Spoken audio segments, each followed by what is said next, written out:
Nous vivons dans un monde où il est indispensable de côtoyer la technologie. En effet, depuis les dernières années, les avancées technologiques ne cessent de croître de façon exponentielle. En particulier dans le domaine des médias, nous assistons à un énorme changement, les réseaux sociaux. Ces derniers contribuent à une société nouvelle, là où les communications et les échanges se font d'un coin du monde à l'autre en quelques secondes seulement. Que ce soit Facebook, Twitter, Snapchat, Instagram ou YouTube, nous en sommes tous des adeptes ou des victimes.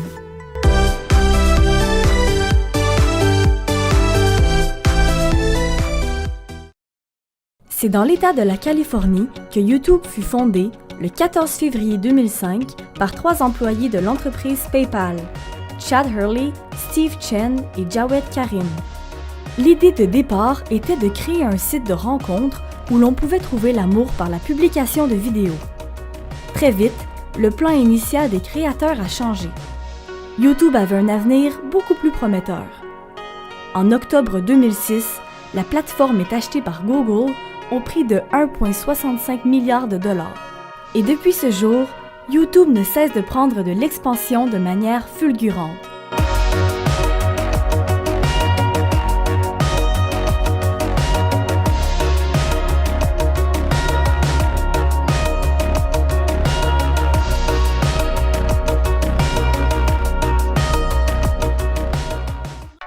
Tous peuvent profiter de cette plateforme, mais les jeunes de 12 à 25 ans en sont les principaux utilisateurs.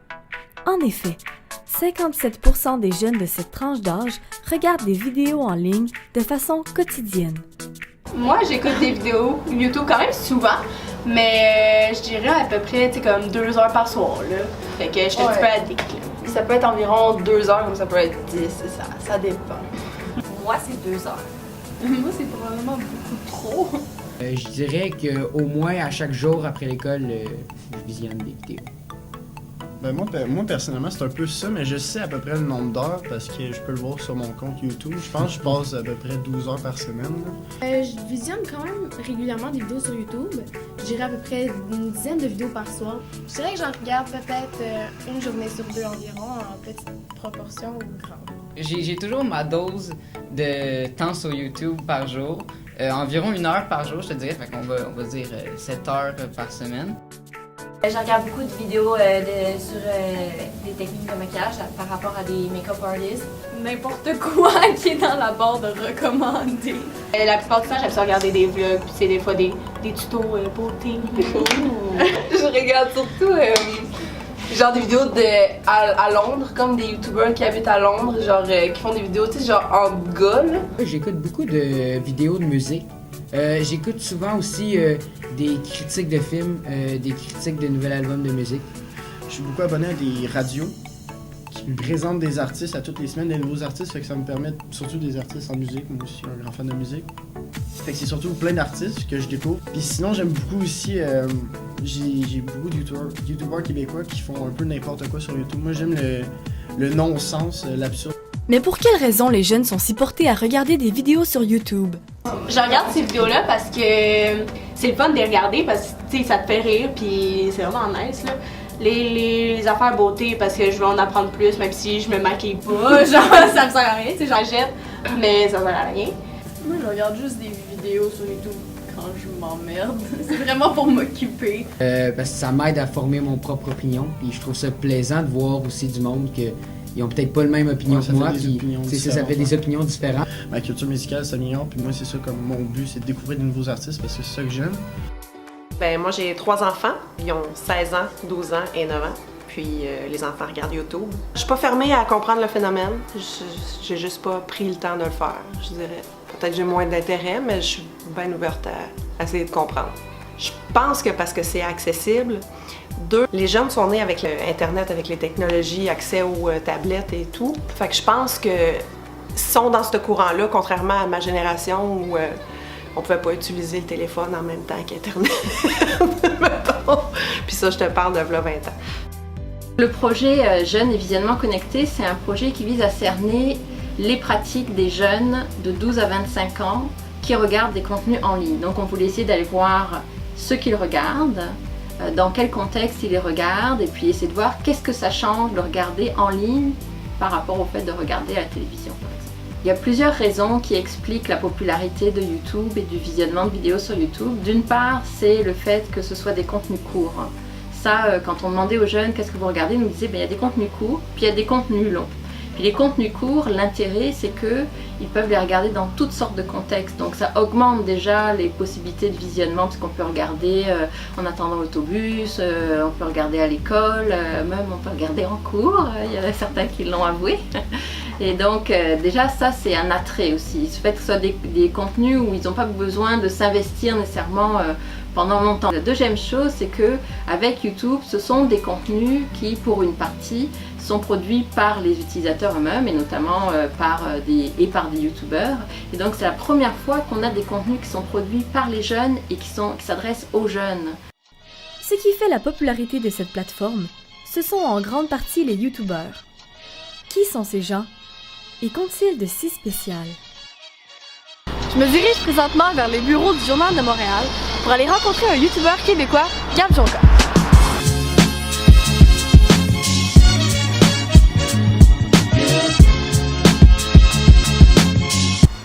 Salut, moi c'est Gab Jonca, je suis youtubeur et chroniqueur à Fact TV. L'année vient juste de commencer, Bellado Snyder divorcé. Gérard veut fermer le resto. Wouh! L'engouement était à son paroxysme. Ils disent toutes félicitations. Despacito, qui est même pas 8 ans puis t'es déjà dans le resto. C'était Gab Jonca pour Alt. Ben moi ça fait environ 6 ans que je suis sur YouTube, j'ai commencé en 2011 à l'âge de 16 ans. Ça fait déjà 6 ans, c'est fou là, ça passe vite. Un YouTuber, c'est une personne qui va mettre du contenu sur la plateforme YouTube. La plus simple expression, c'est ça. Pour ma part, moi, mes abonnés, il y a beaucoup de jeunes de 13 à 17 ans, mais il y a quand même aussi des jeunes plus de mon âge, mettons de 18 à 25, qui me suivent. 2 tiers c'est des gars, puis 1 tiers c'est des filles. Quand j'ai vu qu'il y avait comme une espèce de plateforme qui me permettait de mettre mes créations en ligne au lieu de juste montrer ça à mes amis ou à mes parents, c'était comme wow, c'est hot. Mais je me la pose la question de voir qu'est-ce que les youtubeurs ont de si extraordinaire. C'est sûr que bon, je vais peut-être te donner une réponse qui fait un peu ma génération, mais je trouve que ça rend ça accessible un peu à n'importe qui. N'importe qui peut avoir une caméra, peut se filmer chez eux, dire son opinion, mettre ça sur YouTube, c'est facile, c'est gratuit. Je trouve que ça rend ça... On dirait qu'il y a moins d'efforts. Puis là, je suis pas en train de dire que les youtubeurs ils font pas d'efforts parce que s'ils ont autant de likes et de followers, c'est parce qu'ils ont du contenu qui rend ça intéressant. Mais moi, j'ai un peu de misère. Je comprends pas cette réalité-là de vedette spontanée. Qu'est-ce qui fait en sorte que je m'abonne plus à un youtubeur qu'un autre? C'est beaucoup, mettons, la qualité de l'image. Quelqu'un qui a un studio, qui a de l'éclairage, tout visuellement. Puis pour l'oreille, c'est plus agréable. Le contenu est important, mais la personnalité, c'est vraiment ce qui fait en sorte qu'il nous accroche aux youtubeurs. Je ne m'identifie pas nécessairement à la personne. Il y a des côtés que je vais aimer puis que je vais faire « Ah, j'aime ça ». Dans la vie de tous les jours, je vais reprendre de leurs phrases sans m'en rendre compte ou leurs habitudes. En fait, ça fait juste en sorte de se découvrir un peu soi-même, je dirais. C'est complètement un autre monde parce que souvent, ils viennent de loin. Leur culture, ça peut être vraiment différent de la nôtre. Puis ça me permet en même temps de comprendre comment ils vivent là-bas. Mettons, ça m'arrive parfois de regarder des vlogs, même si des fois, je peux trouver ça un peu dérangeant parce qu'ils montrent toute leur vie puis sans aucun complexe. Mais genre, je les écoute parce qu'ils ont quand même ce charisme-là d'être intéressants puis de pouvoir attirer l'œil juste avec quelques phrases. Le youtubeur, il parle de sujets qui les intéressent, donc qui sont vraiment proches des problématiques des jeunes, des problématiques notamment à l'adolescence, donc des réflexions sur l'identité, qu'est-ce que j'aime, comment je me présente, comment je négocie mes relations avec mes amis, avec mes parents, c'est quoi être populaire, c'est quoi ne pas l'être, est-ce que je réussis à l'école, je réussis pas, etc. Plus toutes sortes de centres d'intérêt des jeunes qui vont des jeux vidéo, au maquillage, en passant par la lecture, il y a vraiment de tout, quoi. Donc tout le monde y trouve un petit peu son intérêt. Et on le voit quand on regarde ce que les jeunes consomment, Mais il y a une partie des youtubeurs qu'on va retrouver, que tous les jeunes regardent, mais aussi après on voit qu'il y a une personnalisation assez grande des contenus qui sont visionnés en fonction des intérêts des jeunes. Donc chacun va pouvoir aller chercher des contenus qui l'interpellent particulièrement et qui l'aident finalement à se construire comme jeune et jeune adulte par la suite. YouTube a définitivement révolutionné le monde des médias. Mais remplacera-t-il pour toujours la télévision traditionnelle? Moi, je crois clairement que ça va remplacer la télé traditionnelle. La télé est plus rendue ce qu'elle était. Je trouve que c'est moins libre que juste... Admettons, YouTube, tu crées un compte, tu peux regarder ce que tu veux. Je suis sûr qu'il y a des YouTubers qui sont mieux payés que certains artistes qui passent à la télévision. Puis moi, personnellement, la télé, il n'y a rien qui m'intéresse. J'ouvre mon cellulaire, puis j'ai déjà YouTube dessus. Ouais. Pourquoi me compliquer la tâche quand je peux écouter quelque chose sur mon téléphone? Ça coûte rien. Tu sais, ça coûte rien. Je crois que YouTube va remplacer la télévision traditionnelle, moi. Parce que déjà, plus on avance, plus la télévision prend moins d'ampleur. Tu sais, je peux m'en souvenir, comme ma mère, quand elle me parle de ça, elle a ses soupers, il n'y avait pas de télé, mais après le souper, c'était une soirée familiale où tout le monde écoutait la télé. Et moi, si je me fie à ma famille, là, nous, c'est très rare qu'on fait ça. C'est plus comme, on a fini de souper, tout le monde sur l'électronique. Comme on prend tous nos cels ou nos iPads, puis on regarde YouTube. Le monde qui veut regarder leur émission, la plupart du temps, ils les regardent en rediffusion sur le site du canal. Ouais. Puis des fois, la plupart du temps, tu réussis à le trouver sur YouTube. Ça serait une bonne initiative dans le futur pour les... Tu sais, comme exemple, Disney, s'ils faisaient une chaîne à mettre leurs films sur YouTube, ils pourraient se faire de l'argent pareil. Ouais. Ça serait plus accessible aux gens qu'au lieu d'acheter le CD et de le mettre dans un lecteur CD que le 3/4 du monde auront plus bientôt. En dehors de YouTube, j'ai aussi un emploi en télé. J'ai la chance de faire la télé depuis déjà 3 ans, 4 ans, depuis 2014. Ouais. L'année passée, à la fin de l'été, j'ai été approché par VRAC pour être dans l'émission Alt avec Phil Roy, qui est une émission d'actualité. Puis depuis, j'ai une petite chronique de 2 minutes dans laquelle je présente une capsule que j'ai montée de A à Z, produit tout seul, à l'émission, un peu comme fait sur YouTube, mais à la télé. La différence entre la télévision et YouTube, c'est que sur YouTube, ton patron, c'est toi. Il n'y a personne qui va te dire « T'as pas le droit de faire ça, tu peux pas dire ça, tu peux pas montrer ça, tu peux pas faire cette joke-là. Tu as le droit de faire ce que tu veux. » Là, après ça, tu assumes les conséquences si tu vas trop loin. YouTube, c'est vraiment le futur. Là, les jeunes, c'est juste ça. Nous, c'est YouTube, mais nos parents, c'est la télévision. Mais quand cette génération-là sera plus là, je pense que ça va être Internet, YouTube, puis ça va être vraiment ça qui va... Je connais personne de mon âge qui a une télé. À chaque fois qu'il y a un nouveau média, on a cette crainte qu'il remplace le média existant. Mais en fait, chaque média finit par s'ajouter aux autres, mais n'a pas remplacé. Si on regarde, la lecture existe toujours.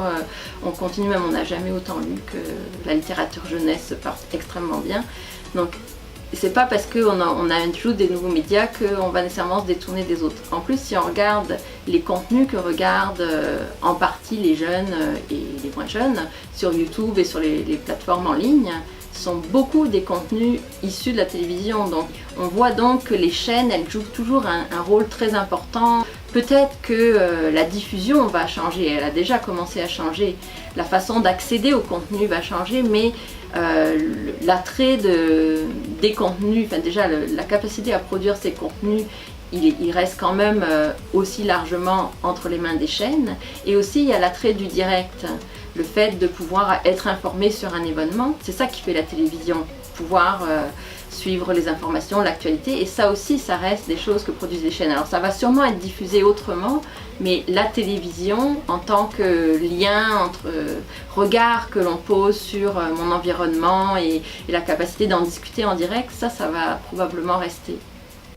YouTube amène plusieurs questionnements de la part des parents, notamment par rapport à l'engouement de leurs enfants en lien avec cette plateforme. YouTube pourrait-il même engendrer des conflits entre les générations? YouTube cause des conflits des fois avec mes parents. On se plonge dans YouTube, on se rend plus compte de l'heure, le temps file et puis les devoirs prennent le bord. Moi, mes parents me chicanent à chaque soir environ. Tu passes trop de temps sur ton sel! Puis là, c'est bien niaiseux les vidéos que tu regardes. Ben oui, mais pas maman, je vous aime bien, mais c'est vraiment intéressant. Mes parents comprennent pas comment je peux aimer regarder ça. Moi, mes parents, ils s'en foutent. Franchement, que le nombre de temps que je passe, parce qu'il s'en rend pas compte, parce que je passe du temps dans ma chambre, alors ils me voient pas, ils peuvent penser que je fais mes devoirs ou peu importe, mais moi c'est de mon côté. Mais franchement, j'imagine que dans le quotidien des autres, leurs parents doivent être un peu plus stricts. Je me suis comme pogné une routine, je regarde des vidéos là, puis si tu la défais, je vais pas me sentir bien. Fait que ouais, je me fais souvent avec mes parents à cause de ça. Moi, ils me chicanent pas parce que genre, tant que je fais mes affaires à la fin, ça les dérange pas vraiment. Le processus c'est pas important, c'est le résultat final qui importe. Si, mettons, ça fait des chicanes, le fait que les enfants regardent YouTube, pas vraiment. En tout cas, chez nous, c'est plus le temps par rapport, le temps passé devant l'écran, mettons, plus que le type de moteur de recherche ou qu'est-ce qu'ils regardent en particulier.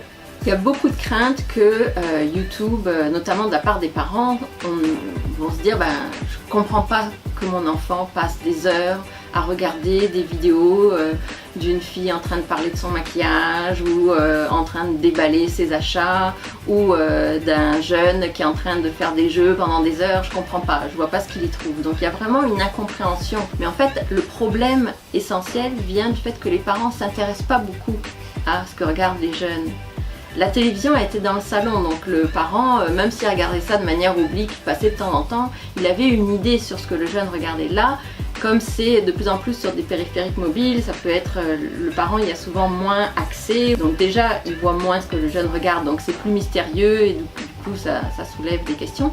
En plus, quand il jette un coup d'œil, il voit que c'est du maquillage, des choses comme ça, il se dit mais c'est pas intéressant, ou des jeunes filles qui racontent leur vie, ils trouvent que c'est pas intéressant. Alors, comment pouvons-nous arriver à un terrain d'entente? En fait, il faudrait que les parents s'assoient avec leurs enfants, puis leur demandent « mais qu'est-ce que ça t'apporte à toi ?» Alors ça peut être que c'est juste une période finalement de distraction, je fais une pause, et même les adultes quand ils étaient plus jeunes, ils chillaient entre jeunes, et c'était pas toujours des discussions très profondes et philosophiques non plus. Donc là aussi, ça peut être des pauses tout à fait récréatives. Mais c'est aussi souvent même les youtubeuses qui parlent de maquillage, elles vont parler aussi de plein d'autres sujets.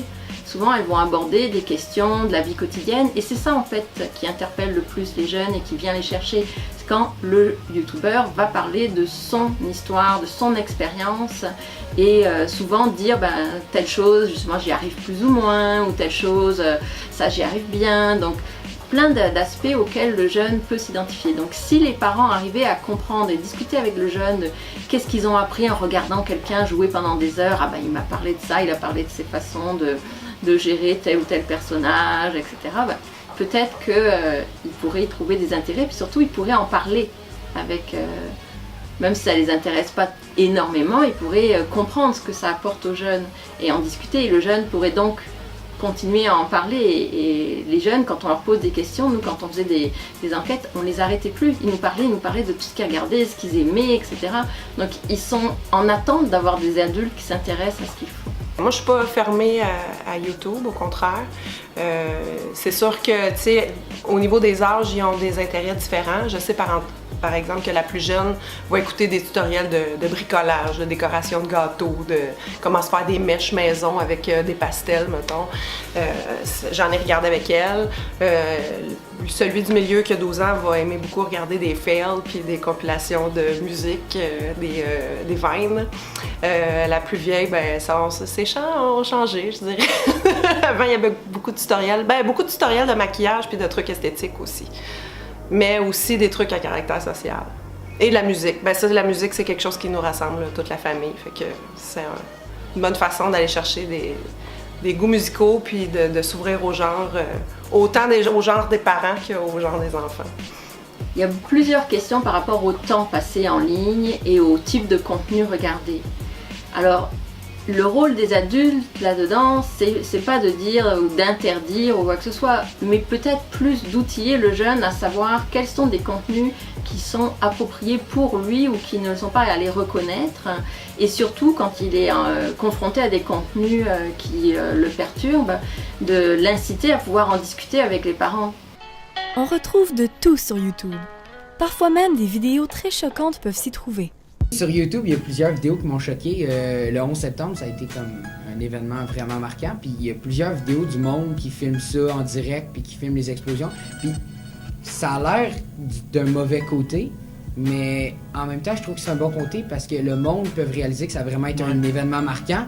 Puis il y a combien de vidéos du 11 septembre, puis des tours qui tombent, là. Il y en a énormément. Ouais, c'est ça, puis c'est peut-être qu'il y en a trop. Des fois, ça peut être raciste, des fois, ça peut être sexiste. Puis là, je me demande, est-ce que vraiment tout le monde va avoir accès à ça? Le monde qui se frappe et tout, ça m'agresse, là. Je me sens pas bien quand je vois ça. Puis souvent, tu sais, c'est comme un groupe de personnes qui attaquent une personne tout seul. Puis là, je suis comme... Pourquoi? Même si c'est pour niaiser. Non, là, mais c'est pas le genre de niaisage que je veux voir, tu sais. Il y a souvent des fois, je suis arrivée, j'ai signalé la vidéo, là. Si moi, j'ai pas envie de le voir, il y a certainement d'autres personnes qui veulent pas le voir, là. Juste les vidéos de violence gratuite ou de violence en général, je suis pas capable de les regarder. Si je vois le titre qui dit démontre que ça va être violent, je fais juste pas cliquer dessus puis aller faire autre chose. Comme les vidéos d'attentats, je comprends pas pourquoi on les met encore. Je dirais pas que c'est de la curiosité malsaine parce que je crois que je veux juste m'informer. Tu sais, les gens qui mettent ces vidéos-là aussi, c'est pas nécessairement pour traumatiser les gens, ça peut être aussi pour sensibiliser. Il y a ça qui se passe dans le monde, il faut faire quelque chose. Exactement. YouTube permet surtout ça de faire diffuser, puis c'est la diffusion rapide de ces images-là. Puis non, c'est vrai que c'est pas pour tout le monde de voir des images de sang et tout ça, mais je crois que c'est quand même important de les voir pour se sensibiliser à ça. Je suis d'accord avec ton opinion, mais comme moi je me rappellerai toujours les images qui circulaient à un moment donné. Des enfants qui mouraient d'asphyxie sur les bombes de gaz. Ouais, moi, ça me reste encore dans la tête. C'est facile que tu tombes là-dessus et tu te fasses comme « Ok, j'ai vu une image que j'ai pas voulu voir ». On montre la violence comme quelque chose de normal. Tout le monde a déjà vu des vidéos blessantes sur sur YouTube, puis tout le monde se dit « Ah, ben avec ça, vu que c'est blessant, puis tout le monde banalise ça, maintenant, je pourrais faire une joke, puis là, le monde, ils vont à des jokes encore plus, puis c'est là que ça dégénère. » C'est pas forcément une image choquante ou une image effrayante, ça peut être juste, on n'avait pas pensé à, je sais pas, à la question de la mort, on n'avait pas pensé à telle ou telle question, puis on y est confronté, et là, on a un besoin d'en parler et de ventiler. Et donc, plus les parents vont donner cette opportunité de pouvoir parler de contenu qui dérange les jeunes, plus les jeunes vont être incités à le faire. C'est sûr qu'en tant que parent, on se doit d'avoir une responsabilité aussi, savoir quel genre de contenu nos enfants regardent sur YouTube, savoir si c'est trop explicite ou violent, mais à date, l'usage qu'on en fait à la maison n'est pas tellement dangereux.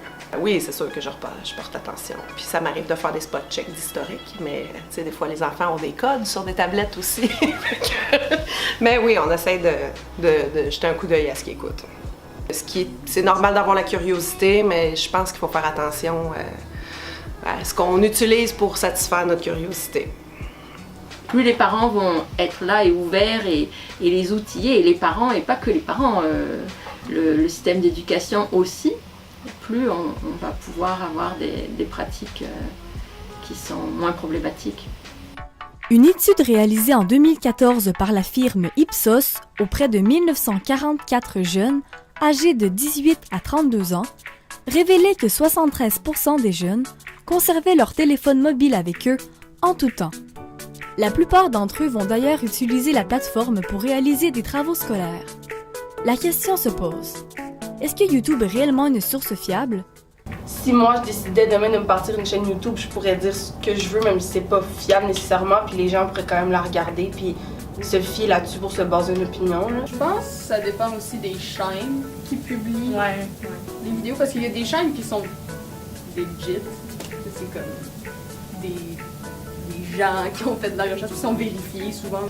Mais moi je pense que ça peut être fiable d'une certaine manière, mais mettons au niveau scientifique, je trouve que c'est pas une source fiable. Mettons, t'écris « Est-ce que j'ai le sida sur YouTube ?» C'est pas une source fiable. « Est-ce que j'ai le cancer? » Tu sais, si tu veux te diagnostiquer par rapport avec YouTube, ça sera pas fiable. Il y a des comptes que tu peux te dire c'est plus fiable, mais je crois, la plupart de YouTube, je crois pas que c'est très fiable. Oui, j'ai déjà appris pas mal de trucs. Moi, c'est majoritairement... J'ai appris l'anglais en regardant des vidéos YouTube. C'est vraiment juste ça. Je suis devenue bilingue grâce à YouTube, dans le sens. Souvent, ça nous aide à montrer l'arrière du décor d'un artiste, soit d'un artiste peintre, d'un artiste. Puis, tu sais, moi, j'écoute, c'est pas mal juste ça que je fais sur YouTube. Ben moi, mettons, C'est aussi au niveau des artistes, mais moi je suis abonné à une chaîne qui se promène partout dans le monde pour aller voir des lieux mythiques ou quoi que ce soit. Je trouve que YouTube, ça permet de voyager sans se déplacer. À partir du moment où tout le monde peut produire et mettre un contenu, il n'y a pas nécessairement... tout le monde n'est pas expert, il n'y a pas nécessairement de contenu toujours valide et fiable, mais c'est aussi le cas dans les médias. On voit qu'il y a le phénomène de fausses informations circule aussi parce que de plus en plus on produit et on rediffuse de plus en plus rapidement. Mais ça pourrait être intéressant, il y a quand même des contenus très valables, très intéressants, puis qui sont dans un format qui viennent chercher les jeunes. Donc dans les cours, on a intérêt à aller chercher, par exemple, j'ai discuté avec des jeunes qui me disaient, je vais regarder telle youtubeuse qui parlait de contenu de philosophie. En fait, et il disait, moi j'aime mieux l'écouter quand c'est elle qui m'en parle, ça me parle plus que quand je vais en cours, si d'écouter quelqu'un lui parler sous forme de clips vidéo, ça aide à pouvoir après s'approprier les concepts, mais pourquoi pas? Ce serait intéressant justement d'amener les jeunes à comparer les sources, à vérifier, à avoir un regard critique aussi. Les youtubeurs nous montrent leurs grandes maisons, leurs nombreuses voitures ou encore leur histoire d'amour à faire rêver. Est-ce que cela pourrait avoir un effet sur la confiance en soi des jeunes? Il y a des vidéos, on dirait, qui font baisser la confiance plus, pas intentionnellement, tu sais, juste comme la fille est vraiment belle, puis tu sais, elle est vraiment, vraiment belle. Là. Puis là, tu te regardes, puis t'es comme, est-ce que moi, genre, je suis correcte? Sur YouTube, c'est beaucoup ça, c'est beaucoup de sexualisation, tu sais, on regarde juste les vidéoclips. Genre, combien de fois c'est juste des filles qui sont quasiment en sous-vêtements. C'est beaucoup je veux séduire, puis si t'es pas de même, tu peux pas séduire. Il y a aussi le fait que quand tu regardes une vidéo YouTube, tu vois juste la meilleure partie d'une personne parce qu'ils font un montage de ce qu'ils ont filmé pour montrer le meilleur d'eux-mêmes, ce qui peut faire que tu te sens comme pas adéquat parce que tu te dis si cette personne-là est tellement parfaite, moi je suis quoi, tu sais. C'est sûr qu'on se compare toutes à eux, sauf que jamais ça m'a complexé nécessairement à un point où que ça m'a démoralisé. Puis il y a plein de monde autour de nous qui a tout le temps des affaires meilleures, mais les youtubeurs, eux justement, c'est ce qu'ils mettent sur YouTube, puis c'est ça qui met en avant, sauf que je me dis d'un côté, ils nous montrent juste les bons côtés de qu'est-ce qu'ils ont. Moi, c'est sûr, si je faisais des vidéos, je montrerais juste les bons côtés de moi-même. Fait que c'est ça que, tu sais, je me dis ça en me rassurant, mais sinon plus, c'est pas invivable. Moi, quand je suis toute seule dans mon lit à regarder ça, puis je suis toute seule, là. Puis moi, je trouve personnellement que ça augmente mon sentiment d'isolement. Le rapport des jeunes vis-à-vis de youtubeurs qui mettraient essentiellement l'accent, qui montreraient une vie parfaite entre guillemets, c'est assez rare déjà les youtubeurs qui font ça parce que souvent ils vont insister sur les difficultés. Parce que ce qui fait le lien avec le public, c'est l'expérience vécue et les choses qui vont peut-être moins bien se passer. On pourrait avoir le sentiment que les gens n'ont qu'une vie toujours passionnante et donc trouver que la sienne, elle est vraiment plate. Les jeunes ont quand même un recul, ils savent que les youtubeurs mettent et choisissent des moments particuliers, plus intéressants à montrer. Donc, mais ce recul, c'est sûr, c'est pas la vie de tous les jours qu'elle nous présente, cette youtubeuse, c'est des moments choisis. En plus, si elle achète plein de choses, c'est qu'il y a forcément un budget derrière et que c'est du placement produit par des marques. Donc, que les jeunes soient conscients de ces aspects-là. Que les jeunes qu'on a rencontrés, ils nous ont tous souligné qu'au travers des vidéos qu'ils avaient vues sur YouTube, ils avaient pu développer un intérêt personnel. Donc ils avaient trouvé des informations sur un domaine sur lequel ils ne trouvaient pas d'informations dans leur entourage. Par exemple, il y avait une jeune fille qui était lesbienne, puis qui n'avait pas de modèle de femme lesbienne dans son entourage, mais au travers de youtubeuses qui s'affichaient comme lesbiennes, puis qui disaient les difficultés qu'elles avaient pu avoir, elles pouvaient se construire en termes identitaires. Il y a vraiment ce sentiment d'avoir donc d'autres personnes qui vont de diversifier en fait les modèles auxquels on peut référer au-delà de son entourage. En quelques années seulement, YouTube a réussi à changer à lui seul la façon dont les gens consomment le divertissement. Est-ce que cette plateforme atteindra un jour ses limites ou continuera-t-elle d'être au top? Définitivement, YouTube a changé la façon comment les gens, surtout les jeunes, consomment le divertissement, si on veut. Est-ce qu'un jour YouTube va mourir dans mon existence? Est-ce que quand je vais être super vieux, YouTube va être encore une espèce de top de ce qui se fait en termes de divertissement? Je sais pas. L'avenir de divertissement, c'est ça, c'est YouTube. Je pensais que ça va faire genre un full popularité ou ça va full baisser. Là. Je pense que ça va tout en rester pas mal. Ouais, moi aussi, je pense que c'est vraiment stagnant. Mais je pense que c'est plus le contenu qui va peut-être évoluer. Ouais, je pense que ça dépend des décisions que YouTube prend sur comment ils vont gérer leur audience. Puis, tu sais, parce que s'ils rajoutent des annonces, au fil du temps, il va y avoir moins de monde qui va vouloir le regarder parce que déjà, moi, je vais être tanné des annonces. Mais s'ils prennent des décisions pour leur site qui améliore l'expérience, peut-être que ça va devenir de plus en plus populaire. Puis aussi, on a plus accès à l'Internet maintenant de nos jours. Fait que nos enfants vont avoir probablement être sur Internet beaucoup plus jeunes que nous, on l'était. Les plateformes changent, on voit que des plateformes arrivent, en remplacent d'autres. Le fait de l'impact, la popularité des vidéos, des contenus vidéo, ça je pense c'est des vidéos courtes, ça va rester, ça va peut-être être d'autres plateformes qui vont en reprendre. Là YouTube ils sont en train de changer leur modèle d'affaires en proposant des vidéos plus longues, en misant plus sur les youtubeurs professionnels puisque il y a moins de possibilités d'aller chercher du financement associé au nombre de vues parce qu'ils vont financer ceux qui ont vraiment des nombres de vues très importants ou faire en sorte qu'il y ait des publicités dans les vidéos mais du coup ça demande des vidéos plus longues. Donc, tout ça fait en sorte que ça amène une certaine professionnalisation de ceux qui peuvent mettre des contenus sur YouTube. De ce fait-là, à un moment donné, ceux qui veulent et qui ont développé ce goût de partager des contenus de manière amateur, ils vont se déplacer sur d'autres plateformes.